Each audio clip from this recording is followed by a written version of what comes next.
Magandang araw po sa inyong lahat. Welcome po sa Juan Katawa. Donnie Pangilinan basketball sa PBB Celeb ngayon.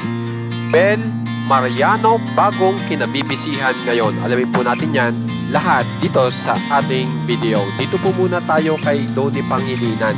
Kaya naman pala po si Kuya ay ang itinanghal na task ay basketball kasi po ang guest po ng PBB housemates ngayon ay si Donnie Pangilinan na napakahilig pala pong mag-basketball. At ito po yung katunayan na kung saan ay nagpunta pa ng Macau si Donnie Pangilinan para makapag-basketball.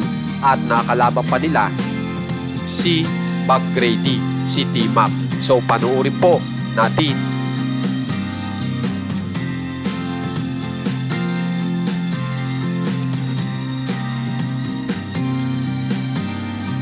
Bali kung mapapansin nyo, masayang-masaya si Donnie na naging parte po ng larong iyan. Tapos nakakalaban pa ng isang veteranong NBA player na si T-Mac.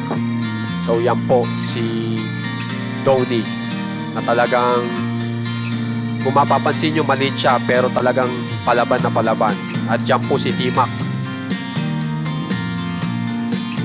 At na-shoot po ni Donnie. At masaya po si T-Mac kahit magkalaban sila ay na-shoot ni Donnie ang naturang bola.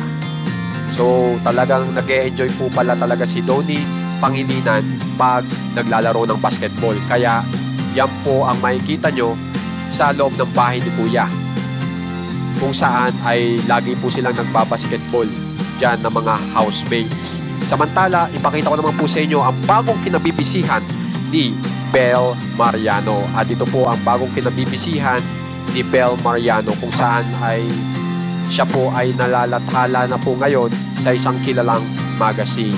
At ito pa, tingnan po natin itong message. You seek your identity within yourself and all these people that matter to you, but the rest of it's just noise. So kung mapapansin nyo, yan yung mga message po na mula kay Bel Mariano. At ito pa, yan, panoorin po natin. Yan. So pareho po yung dalawa ay busy.